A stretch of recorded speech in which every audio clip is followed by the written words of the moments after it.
तो कैसे हैं यार सभी। मैं आज की वीडियो में आप सभी का वेलकम करता हूं। लास्ट वीडियो में यार हम लोग एरेज इन जावास्क्रिप्ट के बारे में जो है वो बात कर रहे थे।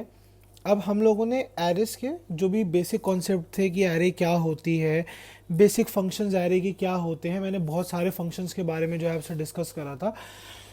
अब एक ऐसा पॉइंट आया हमारी एरे की जर्नी में कि अब हम लोगों को एडवांस मेथड्स ऑफ एरेज के बारे में पढ़ना था। बट प्रॉब्लम क्या आने लगी, एडवांस मेथड्स ऑफ एरे को पढ़ने के लिए हमें फंक्शंस क्या होते हैं इनके बारे में पता होना जो है वो ज़रूरी होना है। ठीक है, तो इस वजह से ये वाली वीडियो से मैंने फंक्शंस इन जावास्क्रिप्ट जो है उसको स्टार्ट करने का जो है वो सोचा है। अब फंक्शंस इन जावास्क्रिप्ट जो है वो अगेन एक उतना ही इंपॉर्टेंट कॉन्सेप्ट है जितना हम एरे को मान के चलते हैं, क्योंकि एरेज एंड फंक्शंस बहुत ज़्यादा यूज़ होते हैं जावास्क्रिप्ट के अंदर। ठीक है, स्ट्रिंग भी मतलब एज अ आप देखोगे स्ट्रिंग वगैरह भी, ऑब्जेक्ट्स, मैप, ये भी बहुत यूज़ होते हैं। बट फंडामेंटली यार अगर हम लोग देखें तो एक छोटे से छोटा एप्लीकेशन भी या तो फंक्शन, एरे, इन सबको यूज जो है वो कर रहा होता है। ठीक है जी। अब फंक्शंस इन जावास्क्रिप्ट की जो वीडियोस हैं, बेसिकली यहाँ पे मैं 4 या 5 वीडियो जो है वो बनाने वाला हूँ। ठीक है, यहाँ पे मैं एक एक कॉन्सेप्ट को एक एक वीडियो में जो है वो आपको समझाऊंगा और आपका फंक्शंस का जो बैकबोन है जावास्क्रिप्ट में वो मैं बिल्ड करूँगा। असल में जो फंक्शंस का टॉपिक है जावास्क्रिप्ट में वो एक नॉर्मल प्रोग्रामिंग लैंग्वेज, कोई भी प्रोग्रामिंग लैंग्वेज से थोड़ा सा डिफरेंट है। ठीक है, और यही जो ये 4 से 5 वीडियोस हैं, जब हम लोग आगे वेब में जावास्क्रिप्ट की इम्प्लीमेंटेशन या फिर इंटीग्रेशन को देख रहे होंगे, उस पर्टिकुलर पॉइंट ऑफ टाइम पे भी ये वाली वीडियोज जो हैं वो हमारे सबसे ज़्यादा काम जो है वो आने वाली हैं। ठीक है जी, तो समय को और ख़राब ना करते हुए आगे चलते हैं। ठीक है, और जिस चीज़ को आप लोग यहाँ पे देखने हैं फंक्शन, उसके बारे में बात करते हैं। ठीक है, ये वाली जो वीडियो है यार, इसमें हम लोग एकदम बेसिक्स के बारे में जो है वो बात करने वाले हैं। तो सबसे पहली बात कि फंक्शन क्या होता है। ठीक है, अगर हम लोग बात करें जावास्क्रिप्ट के पॉइंट ऑफ व्यू से, तो जावास्क्रिप्ट के पॉइंट ऑफ व्यू से जो फंक्शन होता है वो एक सिंपल एक प्रोसीजर होता है। ठीक है, या फिर आप बोल सकते हो एक सेट ऑफ स्टेटमेंट्स होती हैं। ठीक है, जैसे मान लो आपको आपको एक काम है, आपने जैसे फॉर एग्जांपल आप एक पर्टिकुलर फंक्शन है, जैसे कि मान लो आप एक इमेज को चेक कर रहे हो उसका एक्सटेंशन से कि वो एक इमेज है या नहीं है। तो इमेज चेकर आपके नाम के पास एक फंक्शन है। इसमें आप क्या कर रहे हो, काम मैं प्रोसीजर आपको बता रहा हूँ कि हम लोग क्या क्या कर रहे हैं। हम लोग सबसे पहले फाइल को रीड कर रहे हैं, हम उसका एक्सटेंशन चेक कर रहे हैं और हम देख रहे हैं कि अगर इमेजेस वाला एक्सटेंशन, अगर जो इमेजेस का एक्सटेंशन का टाइप होता है अगर वो है तो ये इमेज है, नहीं तो ये कोई और फाइल की टाइप है। अब मान लो ऐसे मेरे को यही चीज़ बहुत सारी जगहों पे यूज़ करनी है। इनिशियली यार एक बंदे के दिमाग में क्या आएगा, ठीक है यार इसको यूज़ करना है, जहाँ पे यूज़ करना है वहाँ इंप्लीमेंट कर देंगे। बट अब हमें यहाँ एक ही चीज़ को हम बार बार लिख रहे हैं। सो आप कोडिंग, जब भी आप कोडिंग कर रहे होते हो, आपको एक सिंपल सा फैक्ट समझाया जाता है या फिर एक चीज़ समझाई जाती है कि भाई डोंट रिपीट योर सेल्फ। आप अपने आप को रिपीट मत करो। एक बार जो आप वो काम कर चुके हो और अच्छे से कर चुके हो, मतलब आप उसको बार बार क्यों करोगे। आपने एक बार कर दिया बस, ठीक है। अब जैसे फॉर एग्जांपल आज आपने मेरे लिए मतलब कोई काम कर दिया, ठीक है। अब मैं वही सेम काम आपके पास वापसी दोबारा ले आऊँ तो आप भी यार 1-2 बार कर दोगे। उसके बाद से आप भी इरिटेट होना स्टार्ट हो जाओगे कि यार इसको 100 बार क्यों करना पड़ रहा है मेरे को, एक ही बार करा लो मेरे से। तो फंक्शन जो है किसी भी प्रोग्रामिंग लैंग्वेज में इस प्रॉब्लम को बहुत अच्छे से सॉल्व करते हैं। फंक्शंस बेसिकली वो सेट ऑफ कोड होता है, वो सेट ऑफ स्टेटमेंट्स होती हैं जो आप एक बार एक जगह पर डिफाइन कर दो। ठीक है, फिर आप बस उसको वैल्यू, मतलब फिर आप उसको बस उसके पैरामीटर्स दो कि हाँ भाई ये काम करवाना है। मतलब काम तो देखो पता ही है तूने को क्या कराना, वो तो उन्हें पहले से डिफाइन कर रखा है, इस चीज़ पे वो काम कराना है, ये काम कर दे। ठीक है, सो आपको बार बार वो चीज़ डिफाइन जो है वो करने की रिक्वायरमेंट जो है वो नहीं पड़ेगी। ठीक है, जिनको नहीं समझ में आया उनके लिए एक एग्जांपल, यार आपने अगर एक बार गाड़ी चलानी सीख ली तो हर दिन तो क्या कहते हैं, आपको रिक्वायरमेंट नहीं है ना कि क्लच कैसे दबाते हैं, क्लच कितना छोड़ना है, क्या कहते हैं रेस कितनी देनी चाहिए, गियर कितने पे शिफ्ट करना चाहिए। रोज़ अगर आपको ये बात कोई आके बताए जब जब आप गाड़ी चलाने जाओ तो आप भी इरिटेट हो जाओगे। आपने कहा मैंने एक बार सीख ली, मैंने उसको एक जगह पे स्टोर करके रख लिया, अब जब जब मैं गाड़ी चलाने जाता हूँ मेरा जो ब्रेन है वो उस पर्टिकुलर पार्ट को कॉल कर लेता है कि हाँ भाई देखो आप क्लच पे पैर दबाओगे गाड़ी स्टार्ट करते टाइम। ठीक है, फिर जैसे आप गियर लगाना तब भी आपको क्लच दबाना है, ये सब चीज़ें। अब बार बार थोड़ी ना आपको रोज आके आपके पापा या फिर क्या कहते हैं आपकी मम्मी या फिर जो ट्रेनर जिससे आपने सीखा है वो आपको आके बता रहा होगा कि नहीं बेटा ऐसे करते हैं वैसे करते हैं। तो फंक्शंस का वही कॉन्सेप्ट है, एक बार जो आपने कोड डिफाइन कर दिया उसको आप मल्टीपल टाइम जो है वो यूज़ आप कर सकते हो। ठीक है, अब सबसे पहली बात आती है, ठीक है जी ये समझ में आ गया कि फंक्शंस क्या होते हैं। सबसे पहली चीज़ आती है कि यार फंक्शंस को डिफाइन कैसे करते हैं। So defining a function in JavaScript. ठीक है, देखो मैं अगेन ये बात यहाँ पे क्या कहते हैं क्लासिफाई कर दूँ कि मैं पुराने वर्जन्स ऑफ जावास्क्रिप्ट की बात नहीं कर रहा हूँ। मैं जो हमारा ES5 वाली पार्ट है या फिर ES6 वाला जो पार्ट है मैं उससे उनकी बात करूँगा यहाँ पे। ठीक है, मैं उससे प्रीवियस वर्जन्स की बात यहाँ पे नहीं करूँगा। तो जो हम लोग मेथड डिस्कस करने वाले हैं वो ES5 एंड ES6 वाले मेथड्स हैं, और एंड लेटर उससे पहले वाले आपको मेथड्स यहाँ पे देखने को नहीं मिलेंगे। ठीक है, सो फंक्शन को डिफाइन करने के लिए सबसे पहले तो हम फंक्शन कीवर्ड का यूज़ करते हैं। ठीक है, ये फंक्शन कीवर्ड जो है बेसिकली डिफाइन करता है कि अब जो हम आगे लिखने वाले हैं वो एक फंक्शन का पार्ट है। ठीक है, फिर हम फंक्शन का नेम दे देते हैं, जैसे कि मैं यहाँ पे लिख देता हूँ फंक नेम। फिर इसके अंदर हम लोग पैरामीटर्स पास करते हैं। सो पैरामीटर्स आपके कुछ भी हो सकते हैं यार, जो भी आप देना चाहो। एंड फिर हम कर्ली ब्रेसेस का यूज़ करते हैं और ये यहाँ पे डिफाइन हो जाता है। जैसे कि मैं यहाँ पे सिंपल सा काम क्या कर देता हूँ, console.log हाई को मैं यहाँ पे प्रिंट करवा लेता हूँ। ठीक है, तो मैं जब जब इस फंक्शन को कॉल करूँगा, अभी फंक्शन नेम मान लेते हैं, एक पैरामीटर भी दे देते हैं इसको। ठीक है, पैरामीटर क्या है, हाई और आपका जो नेम है। ठीक है, यहाँ पे आपका नेम पास कर देते हैं एज अ पैरामीटर में। सो हाई, और यहाँ पे जो भी आपका नेम होगा वो एज अ पैरामीटर जो है वो पास हो जाएगा। अब मुझे यहाँ पे इसको नेम देना है, नेम में मैं दे देता हूँ तुषार दे देते हैं। ठीक है, अच्छा एक आप एक और भी नेम दे रहे हो उसको। ठीक है, आपने और भी जैसे कोई और आया उसने भी ये फंक्शन को कॉल करा, मान लो उसका नाम एलन है, तो एलन ने कॉल करा इसको। सो यहाँ पे प्रिंट क्या होना चाहिए, हाय तुषार या फिर हाय एलन। ठीक है, ये दो चीज़ें जो है वो प्रिंट होनी चाहिए। इसको रन करते हैं। सो यहाँ पे एरर आ गया है हमारे पास में। ठीक है, ये क्या आया है, हाई इज़ नॉट डिफाइन। यार ये थोड़ा सा मेरे को ऐसा लग रहा है कि ये शायद से कोड रनर का एरर है, एक बार चेक कर लेते हैं। हाँ, तो कोड रनर का एरर आ जाता है यार, कभी कभार कोड रनर ना कभी कभार फेल हो जाता है प्रोग्राम को रन करने में, तो परेशान मत होना। कोई ऐसे एब्सर्ड से एरर आ जाएगी, आपको स्ट्रिंग ही डिफाइन नहीं मिल रहा और आपने डायरेक्टली कोई वेरिएबल भी डिफाइन नहीं करा, वापसी एक बार रीरन कर लेना। ठीक है, सो हाय तुषार हाय एलन ये हमें प्रिंट होता हुआ दिख गया। ठीक है, ये हमने यहाँ पे ऐसे डिफाइन कर दिया। अब जावास्क्रिप्ट जो है हमें एक और फंक्शनलिटी भी देता है। अब जैसे कि आप यहाँ पे देखोगे मैंने इसको एज अ फंक नेम से डिफाइन करा है। वो कहते हैं भाई आपको इसको ऐसे नहीं डिफाइन करना, मैं आपको एक और जो है तरीका है वो भी मैं आपको देता हूँ। आप एक काम करो, फंक्शन को आप एक वेरिएबल बना के आप उसको यूज़ कर लो, फंक्शन को एक वेरिएबल बना के यूज़ कर लो। सो जो अब यहाँ पे ये सबके लिए, जो सीख के आया एक प्रोग्रामिंग लैंग्वेज वो और जो नहीं सीख के आया वो भी, वो बहुत ज़्यादा अम्यूज हो जाते हैं कि ये क्या कॉन्सेप्ट है, हम लोगों ने ये फंक्शन को डिफाइन कर दिया, ये फंक्शन का नेम है। जावास्क्रिप्ट बोलते हैं देखो अगर आपको ऐसे नहीं यूज़ करना, मैं आपको एक और भी पैटर्न देता हूँ, और वो पैटर्न सिंपली क्या बात बोलता है कि आप फंक्शन को एज अ वेरिएबल डिफाइन कर दो। कैसे, जैसे कि मैंने बोला कि यार मेरे पास एक फंक्शन है, क्या मुझे स्क्वायर क्या कहते हैं, मुझे बेसिकली स्क्वायर निकालना है एक नंबर का। ठीक है, सो स्क्वायर नाम रख दिया मैंने फंक्शन का। ठीक है, यहाँ पे मैंने बोला कि मेरे को फंक्शन कॉल करना है, ये फंक्शन की कीवर्ड है। यहाँ पे मैंने उसको पैरामीटर दे दिया, पैरामीटर क्या होगा, एक नंबर आएगा यहाँ पे जिसका स्क्वायर मुझे निकालना होगा, और सिंपली मैंने फंक्शन जो है वो डिफाइन कर दिया कि क्या रिटर्न कर दो भाई, रिटर्न करा दो। यहाँ से क्या रिटर्न करा दो, जो भी नंबर आया है मल्टीप्लाइड बाय नंबर जो है वो आप करा दो। ठीक है जी, ये बात आपके समझ आ गई होगी। अब इसको मन में आता है यार, इसको तो हमने कॉल करना जो है वो सीख लिया, जब हमने इस फंक्शन को डिफाइन करा तो इसको कॉल कैसे करते हैं ये तो हमने यहाँ पर देख लिया। अब ये तो हमने एक वेरिएबल के अंडर एक फंक्शन डिफाइन करा है, इसको कैसे कॉल करी जाएगी, तो इसको भी वैसे ही कॉल करते हैं जैसे एक नॉर्मल फंक्शन को। अब जो फंक्शन का नाम है वो स्क्वायर है। ठीक है, हमने एक वेरिएबल में एक फंक्शन डिफाइन करा है, तो जो उस फंक्शन का नाम है वो जो वेरिएबल है जो उसका नाम है वही होगा। सो यहाँ पे अगर मैं जैसे आपको console.log करके दिखाता हूँ, क्योंकि अभी एक वैल्यू रिटर्न हो रही है, हम लोग इंटरनली कुछ भी फंक्शन के अंदर प्रिंट जो है वो नहीं करा रहे हैं। ठीक है, तो मैं यहाँ पे लिखता हूँ स्क्वायर। ठीक है, मैं यहाँ पे नंबर पास कर देता हूँ 2, सबको यार इसका स्क्वायर पता ही होगा। ठीक है, ये मैंने सेव करा, रिजल्ट चला और ये आंसर में 4 आ गया मेरे पास। ठीक है जी। अब बहुत लोगों के मन में बहुत सारे सवाल आते हैं, जैसे जब आप बहुत बेसिक रूप से फंक्शन को सीख रहे होते हो।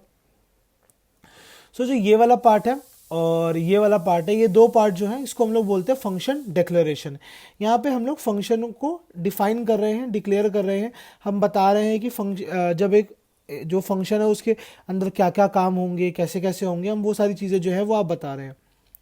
अगर मैं एक बार इस स्टेटमेंट को कमेंट कर देता हूँ। ठीक है, और मैं इसको फिर से रन करता हूँ। ठीक है, ये रन हो गया होगा यहाँ पे। एक बार मैं इसको ऊपर कर देता हूँ। सो ये देखो इनिशियली, अरे यार मैंने सेव नहीं करा। ओके, एक बार वापसी रन करते हैं। सो यहाँ पे देखो कि हाय तुषार और हाय एलन ही आ रहा है खाली। जो लास्ट स्क्वायर वाला फंक्शन था उसने नहीं चला। सो ये बेसिक पॉइंट है यार कि अगर आप एक फंक्शन को डिफाइन कर रहे हो तो वो अपने आप से एग्जीक्यूट जो है वो नहीं हो जाएगा। अगर आप एक फंक्शन को डिफाइन कर रहे हो तो वो तब तक अपना आउटपुट नहीं देगा जब तक आप उसको किसी एक पर्टिकुलर पैरामीटर के लिए या फिर वैल्यू के लिए आप उसको कॉल नहीं कर देते। तो यहाँ पे फंक्शन को कॉल करना जो है वो एक रिक्वायर्ड थिंग है। ठीक है जी। फंक्शन को कॉल कैसे करते हैं वो भी मैं आपको दिखा ही चुका हूँ यहाँ पे।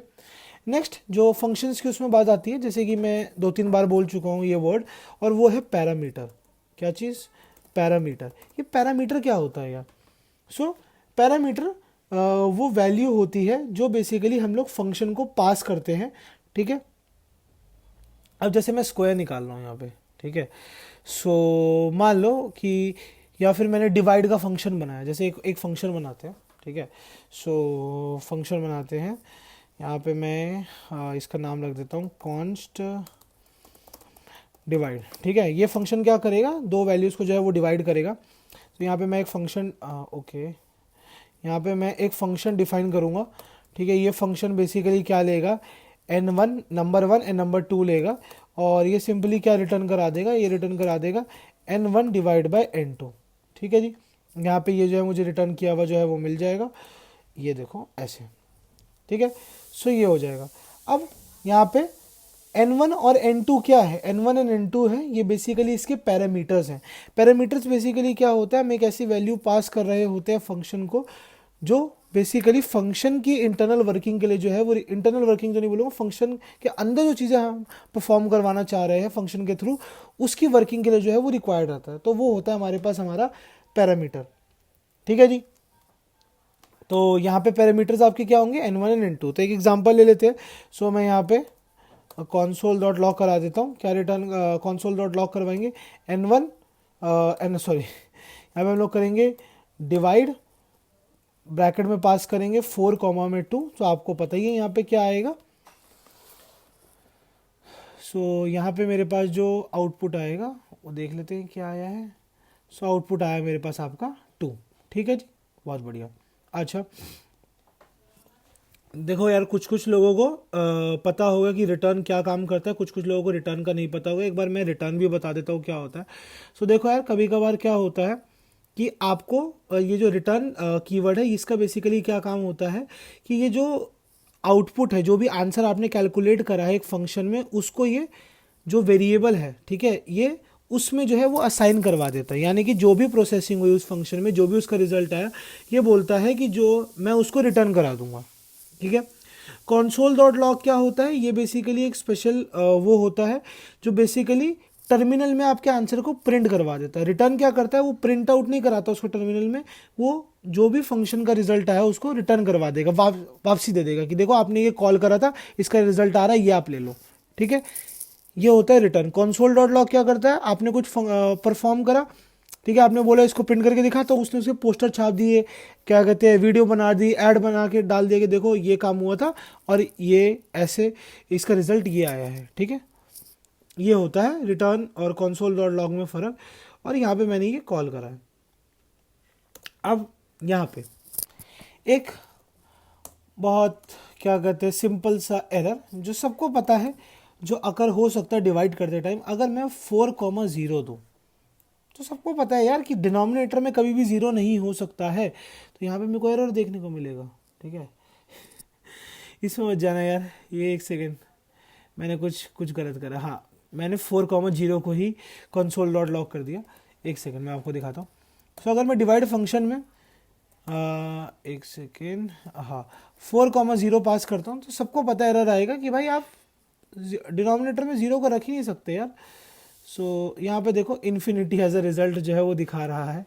ये जावास्क्रिप्ट का इनबिल्ट है भाई, मतलब ये जावास्क्रिप्ट की अपनी फंक्शनैलिटी है। अगर ये कोई और प्रोग्रामिंग लैंग्वेज होती तो अभी तक एरर आ चुका होता, बट ये जावास्क्रिप्ट की अपनी है, ठीक है। सो अच्छा है, बट इट इज़ रॉन्ग, ठीक है। हम नहीं चाहते कि जो हमारी एप्लीकेशन है उसमें कभी भी डिनोमिनेटर में 0 आए। हमारी जो रिक्वायरमेंट है वो ऐसी सी है, ठीक है। या फिर मान लो कभी कभार ऐसा भी हो सकता है कि भाई आपका जो यूज़र है वो एक आर्ग्यूमेंट देना ही भूल गया, उसने खाली एक सिंगल आर्ग्यूमेंट दिया। तो उस पर्टिकुलर केस में ये देखो, मैं इसको रन कराता हूँ, ये देखो नैन आ गया, ठीक है। मैं नहीं चाहता कि मेरे पास मतलब नैन होता है नॉट अ नंबर, ठीक है। सो मैं नहीं चाहता कि मेरे पास नैन आए या फिर मतलब नन आए या फिर अनडिफाइंड आए। मैं ऐसे रिजल्ट्स जो है वो नहीं चाहता हूँ। तो क्या करूँ मैं? अब यूज़र ने तो एक ही दिया। अब यहाँ पे हो सकता है इस नैन की वजह से मेरी आगे की फंक्शनैलिटी जो है वो चलनी बंद हो जाए, मेरा एप्लीकेशन क्रैश हो जाए, मेरा सर्वर डाउन हो जाए, बहुत कुछ हो सकता है, ठीक है। कभी कभार अब जैसे मैं चाहता हूँ कि भाई अगर यूज़र देना भूल गया या फिर यूज़र कभी कभार नहीं कोई चीज़ देना, तो मैं बाय डिफ़ॉल्ट कुछ मान लूँ। तो पैरामीटर्स में हमारे पास दो चीज़ें आती है। सबसे पहले चीज़ आती है डिफ़ॉल्ट पैरामीटर्स। सो डिफ़ॉल्ट पैरामीटर्स का क्या कॉन्सेप्ट है, इसमें हम लोग मतलब इनिशियली अगर हमें पता है कि वैल्यू मिस आउट हो सकती है या फिर यूज़र हो सकता है वैल्यू मिस आउट कर दे उसकी, या फिर हम लोग कभी देना भूल जाए, तो हम लोग चाहते हैं कि बाय डिफ़ॉल्ट कुछ वैसे चल जाए। जैसे कि मैं यहाँ पे बोलता हूँ कि n1 की अगर कोई वैल्यू नहीं आ रही तो आप बाय डिफ़ॉल्ट इसको 1 मान लो, और n2 की भी अगर कोई वैल्यू नहीं आ रही तो आप इसको बाय डिफ़ॉल्ट 1 मान लो, ठीक है जी। सो यहाँ पे अगर कभी भी जैसे चलो n1 की छोड़ो, पहले n2 की देख लेते हैं। तो यहाँ पे n2 की मेरे पास वैल्यू नहीं थी तो अभी नैन आ रहा था। अब देखना जब मैंने इसको वैल्यू पास कर दी, जैसे ही अगर आप ये फंक्शन के राउंड ब्रेसेस में अगर आप इसको कोई वैल्यू पास कर देते हो तो वो उसकी डिफ़ॉल्ट वैल्यू जो है वो मानी जाती है, ठीक है जी। अब यहाँ पे ये देखो, अब आपको ये, ओहो क्या हुआ, एक सेकेंड, ये सेव तो हो गया है, एक second, n1 divide by n2, high तो शार ये देखो 4 आ गया। पहले बेसिकली मेरे पास क्या आ रहा था, पहले मेरे पास नैन आ रहा था, अब मेरे पास क्या आ रहा है, 4 आ रहा है। अगर मैंने सेकंड पैरामीटर नहीं भी पास कर तो बाय डिफ़ॉल्ट उसने 1 को कंसीडर कर लिया और उसके बेसिस पे जो है वो परफॉर्म क्या कहते हैं एक्शन जो है वो परफॉर्म जो है वो करवा दिया गया है, ठीक है। सो ये वाली जो चीज़ है ये बेसिकली ECMAScript 2015 में जो है वो इंट्रोड्यूस करी गई थी डिफ़ॉल्ट पैरामीटर्स की। इनिशियली पहले क्या होता था कि फंक्शंस में डिफ़ॉल्ट को अनडिफाइंड माना जाता था, ठीक है ना। सो अगर आप कुछ भी पास नहीं करते थे तो अनडिफाइंड जो है वो आपको रिटर्न होता हुआ जो है वो मिल जाता था, ठीक है जी। अच्छा, नेक्स्ट हमारे पास एक सेकंड टाइप ऑफ पैरामीटर्स भी होते हैं, उनको बोलते हैं रेस्ट पैरामीटर्स। क्या होता है कि मान लो जैसे आपने एक फंक्शन बनाया मल्टीप्लाई का, ठीक है। मैं बनाता हूँ यहाँ पे अब नेक्स्ट हम लोग बात करेंगे रेस्ट पैरामीटर्स के बारे में। मान लेते हैं हमने एक फंक्शन बनाया मल्टीप्लाई, ठीक है। सो मल्टीप्लाई ये हमारा फंक्शन है, यहाँ पे मैं फंक्शन डिफाइन कर देता हूँ, ठीक है। अब यहाँ पे मैंने इनिशियली n1 एंड n2 पास करी, ठीक है। मैं यहाँ पे इनिशियल वैल्यू भी दे देता हूँ कि यार इनिशियली आप दोनों की वैल्यू 1 रख देना अगर आपको कुछ वैल्यू नहीं आ रही, और सिंपली रिटर्न क्या कराना है, return n1 multiplied by n2, यही आप रिटर्न करा दो। अब यहाँ पे मैं करता हूँ console डॉट लॉग, क्या चीज़ मैंने बोला है मल्टीप्लाई 2,3, ठीक है। यहाँ पे रन करके देख लेते हैं सही से चल रहा है कि नहीं चल रहा। तो 6 आ रहा, ठीक है जी, सही से चल रहा है। अब मैंने ये एक ऐसा फंक्शन बनाया है, मल्टीप्लाई का फंक्शन बनाया है। मैंने यहाँ पे कहीं स्पेसिफाई थोड़ी ना करा है कि मल्टीप्लाई 2 नंबर्स। अब मल्टीप्लाई सोच के मेरा तो यूज़र यही सोचेगा मैं 2, 4, 10, 8, 15 कितने नंबर भी मल्टीप्लाई कर सकता हूँ। अब आप यहाँ पे 2 पैरामीटर पास कर दोगे, 10 पैरामीटर पास कर दोगे, मैं कहता हूँ 100 पैरामीटर भी पास कर दोगे। अगर यूज़र चाहता है कि वो 10 मिलियन क्या कहते हैं नंबर्स की मल्टीप्लिकेशन करवाए, तो क्या आप हर एक वेरिएबल को वहाँ पे डिफाइन करवाने बैठोगे? सो बेसिकली अगर मैं कहना क्या चाहता हूँ कि अगर मेरे पास ऐसा फंक्शन मतलब मेरी जो रिक्वायरमेंट है वो ऐसी है कि मेरे को ये नहीं पता यार कि मेरे को अपने फंक्शन में कितने पैरामीटर्स इनिशियली पास करने हैं। ठीक है, मैं मान के चलता हूँ कि अगर मैं मल्टीप्लिकेशन करवा रहा हूँ तो मैं 2 तो कम से कम आपको मतलब आपको पैरामीटर्स दूंगा ही दूंगा। ठीक है, 2 नंबर मल्टी मतलब एक ऑपरेशन परफॉर्म करना तो मिनिमम 2 तो होंगे ही, मैक्सिमम कितने हैं ये मैं नहीं जानता। ठीक है, सो इसके लिए बेसिकली हम लोग किसकी मदद लेते हैं, रेस्ट पैरामीटर्स की जो है वो मदद लेते हैं। सो यहाँ पे क्या होता है, जो हमारा जावास्क्रिप्ट है वो बेसिकली हमें एक रेस्ट पैरामीटर प्रोवाइड करता है जो कहता है कि आप जो आपका मतलब जो आपका फंक्शन है उसमें जो है आप मल्टीपल क्या बोलते हैं, मल्टीपल वेरिएबल्स या फिर मल्टीपल इनपुट जो है वो आप ले सकते हो।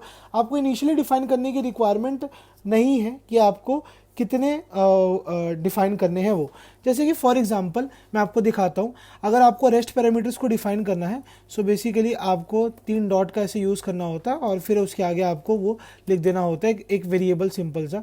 ठीक है, सो मैं यहाँ पे लिख देता हूँ, ये देखो इसको ऐसे करता हूँ मैं। अरे आजा भाई, अरे मेरा माउस चलना बंद हो गया यार, क्या हुआ, क्या दबा दिया मैंने ऐसा? ओके, कुछ तो दबा दिया यार मैंने, ये मेरा माउस नहीं चल रहा। ओके, मेरा माउस चलना बंद हो गया था, पता नहीं क्या हुआ था यार। ठीक है, हाँ, सो मैं यहाँ पे करता हूँ ऐसे और ये मैं कर देता हूँ N3। ठीक है, सो N3 बेसिकली अभी एक बार मैं आपको इसको रन भी करा के दिखाता हूँ। सो एक बार यहाँ इसको थोड़ा सा ऊपर कर लेते हैं। ठीक है, सो ये देखो मैंने अभी रन करा है, मैं एक बार वापसी रन करा देता हूँ यार। सो ये देखो 6 जो है मेरे पास आगे, कोई एरर थ्रो नहीं हुआ। अच्छा, एक बार मैं एक चीज़ और हटाता हूँ यहाँ पे, ये जैसे Ctrl+X कर देते हैं अभी इसको, और मैं इसमें ना 3 आर्ग्यूमेंट पास करने की कोशिश करता हूँ, तो देखते हैं क्या रिजल्ट आता है मेरे पास। ओके, ये यहाँ पे इसने कोई एरर थ्रो नहीं करा, बट मैं बेसिकली मल्टीप्लिकेशन ऑफ 3 नंबर्स चाहता था जो बेसिकली हुई नहीं। अब ये ऐसा क्यों हुआ है, मेरे ख्याल से ये कोड रनर ने खुद से एडजस्ट करा है इसको, बट वैसे तो इसको एरर यहाँ पे थ्रो कर देना चाहिए था क्योंकि यहाँ पे मैंने मल्टीपल आर्ग्यूमेंट्स पास कर दिए और अभी मैंने कोई स्प्रेड ऑपरेटर जो है सॉरी रेस्ट ऑपरेटर है वो भी जो है वो नहीं लगाया हुआ है। ठीक है, सो मैं चाहता था, मेरा यूज़र ने बोला कि भाई मेरे को 3 नंबर मल्टीप्लाई करने तो आप तो 2 ही का रिजल्ट रिटर्न कर रहे हो। हाँ भाई ठीक है, कोई बात नहीं। अब ये देखो हुआ क्या, मेरे पास क्या आया, मैंने यहाँ पे ऐसे कर दिया ये, ओके एक्स्ट्रा लग गया है सॉरी। सो ये मैंने N3 को पास कर दिया। सो N3 में मेरे पास मल्टीपल नंबर जो है वो बेसिकली आएंगे। ठीक है, और ये सारे जो नंबर्स हैं, ठीक है, मैं आपको एक बार प्रिंट करा के दिखाऊंगा। मैं एक बार आपको इसकी console.log करवाऊंगा, पहले console.log N3 करेंगे हम लोग। ठीक है, यहाँ पे मैं इसको 2 नंबर जो है वो पास करूँगा, यहाँ पे देखते हैं क्या हमारे पास जो रिज़ल्ट है वो आ रहा है। सो ये हो गया। सो यहाँ पे आप देखोगे इसने क्या करा, N3 जो है उसने उसको एक एरे ऑफ इनपुट जो है वो कंसीडर करा कि कोई बात नहीं भाई, आपने जितने भी इनपुट्स देने हैं आप उसको दो, मैं उसको एक एरे की तरह जो है वो मान के चलूँगा, एक डायनेमिक एरे, जितने आपको आर्ग्यूमेंट्स डलवाने हैं डलवा दो, मेरे को कोई प्रॉब्लम नहीं है। अगर आप कुछ नहीं भी दोगे मैं तब भी चला लूँगा। ठीक है, मैं यहाँ पे इसको एक बार कट कर देता हूँ और आपको सेव करके रन वापसी करके दिखाता हूँ कि अगर आप कुछ नहीं भी दोगे तो मैं उसको एम्प्टी एरे मान लूँगा, और अगर आप एक आर्ग्यूमेंट दे रहे हो तो मैं उसके अंदर 1 मान लूँगा, आप 10 दे रहे हो तो मैं 10 मान लूँगा। सो बेसिकली ये सेव नहीं हुआ। ठीक है, सो जितने नंबर ऑफ आर्ग्यूमेंट्स हैं मैं उसको जो है वो कंसीडर कर लूँगा। सो यहाँ पे ये N3 आपको रेस्ट पैरामीटर की मदद से, यहाँ पे आपको डायनेमिक नंबर ऑफ आर्ग्यूमेंट्स अगर एक फंक्शन को पास करने हैं तो वो जो है वो आप इसके थ्रू जो है वो आप कर सकते हो। ठीक है, अब अगर मैं इसके ही आगे वापसी N3 के आगे अगर मैं वापसी स्प्रेड ऑपरेटर का यूज़ करता हूँ तो देखते हैं हमें क्या देखने को मिलता है। ठीक है, 4 और 5 मुझे यहाँ पर देखने को मिला, उसने 4 और 5 जो है वो मुझे यहाँ पे प्रोवाइड करा। सो ये जो ऑपरेटर है, ये जो ट्रिपल डॉट का ऑपरेटर है, इसको बेसिकली हम लोग स्प्रेड ऑपरेटर के नाम से जानते हैं। ये बेसिकली क्या करता है, एक एरे को स्प्रेड कर देता है। ठीक है, बहुत ज़्यादा डीप में इसका अभी मत समझो, अभी जो हमारे एडवांस ऑपरेटर्स ऑफ जावास्क्रिप्ट आएंगे, sorry advance operators of arrays आएंगे या फिर methods, advance methods of JavaScript arrays के आएंगे इन जावास्क्रिप्ट, उसमें हम लोग इसको डिस्कस करने वाले हैं। ठीक है, बस ये क्या कर देता है, स्प्रेड ऑपरेटर का सिंपल काम क्या होता है कि चीज़ों को खोल देता है। ठीक है, एक एरे को खोल दिया, उसने सारे एलिमेंट्स को जो है निकाल दिया। तो सिंपली आप मेरे ख्याल से तो आप फिर आप ये भी कर ही सकते हो। ठीक है, आप यहाँ पे ये काम भी कर ही सकते हो। ठीक है, ऐसे नहीं कर सकते। स्प्रेड ऑपरेटर्स बेसिकली क्या कराता है, आप ये आपको ये दे देगा। सो बेसिकली अब आप क्या कर सकते हो, अब आपको पता है कि n3 आपके पास एक एरे है, आप मल्टीपल इनपुट जो है वो आप ले सकते हो। सो अब आप ये बोल सकते हो कि आपका यहाँ से, एक सेकंड इसको कट कर लेते हैं, यहाँ पे एक आ रहा है मेरे पास let answer is equal to में ये कर देते हैं, ठीक है, और एक फॉर लूप लगा देते हैं, for let i is equal to में 0, आई लेस देन क्या कहते हैं n3 की जो लेंथ है उससे, और i प्लस प्लस, मैं नहीं जानता ना दो ना आपके पास 2 रिजल्ट आ रहे हैं या 10 रिजल्ट आ रहे हैं। सो मैं यहाँ पे बोलूँगा आंसर इज इक्वल टू में आंसर मल्टीप्लाइड बाय इनिशियली जो रिजल्ट आया है वो मल्टीप्लाइड बाय क्या, n3 का ith एलिमेंट, ठीक है जी। यहाँ से आप ऐसे इसको करा सकते हो। इसकी और डिफरेंट अप्रोचेस भी हो सकती हैं। अगर आपको मेरे से बेटर अप्रोच मिलती है कमेंट्स में आके वो अप्रोच को लिखो कि सर देखो मैंने आपसे बढ़िया अप्रोच से काम करा है, ठीक है। सो आगे मेरे को बताना। सो ये देखो 120 रिजल्ट आ गया है मेरा, और सही भी है। देखो 5 इंटू 4 20, ठीक है, 20 इंटू 3 कितना होता है 60, 60 इंटू 2 120, और सही रिजल्ट जो है वो मेरे पास मेरा आ रहा है, ठीक है। अब मेरे पास इसको ऐसे भी देख लो, अगर मेरे पास कोई पैरामीटर आया तो बढ़िया, ठीक है, एक आया तो एक चला दिया, क्या कहते हैं, इसने सेव नहीं करा इसको, सॉरी, हाँ, और अगर कुछ नहीं आया तो इसने नहीं चलाया उसको, तो ये आसान था, ठीक है। सो आप यहाँ पे डायनेमिक नंबर ऑफ दे सकते हो, और ये बहुत अच्छा फीचर है यार, क्योंकि हम लोग जावास्क्रिप्ट में जब हम लोग वेब के साथ इसको इंटीग्रेट करते हैं तो ज़्यादातर केसेस में हम नहीं जानते कि यार हमारा यूज़र क्या क्या चीज़ें हमें दे सकता है, और हम लोग हर टाइम पे बहुत ज़्यादा रिस्ट्रिक्टिव भी नहीं हो सकते, क्योंकि यूज़र चाहता है कि यार मेरी रिक्वायरमेंट के हिसाब से चीज़ चले, ना कि जैसा आपने फिक्स कर दिया कि नहीं मैं तो 2 ही इनपुट लूँगा, मैं 2 ही चीज़ें करूँगा। यूज़र ये सब चीज़ें जो है वो नहीं चाहता है, ठीक है जी। सो ये था at a very basics about of क्या फंक्शंस इन जावास्क्रिप्ट, ठीक है। नेक्स्ट वीडियोस में हम लोग और नए कॉन्सेप्ट्स इन फंक्शंस के बारे में जो है वो डिस्कस करेंगे। तो अभी के लिए चलते हैं। वीडियो अच्छी लगी हो तो लाइक करो यार। कोई भी डाउट आता है आपको किसी भी टॉपिक से रिलेटेड, किसी प्रीवियस टॉपिक से भी रिलेटेड आता है, आप कमेंट्स में आके लिखो कि सर मेरे को ये डाउट है, इस वाली वीडियो में मैंने देखा था मुझे ये चीज़ नहीं समझ में आई, या फिर इस वीडियो में करंट वीडियो में मेरे को ये चीज़ नहीं समझ आई, आप इसको और अच्छे से समझा दो, या फिर इस ये पॉइंट का एक्सप्लेनेशन दे दो। तो कमेंट्स में डाल देना, मैं एक्सप्लेनेशन जो है वो आपको दे दूंगा, ठीक है।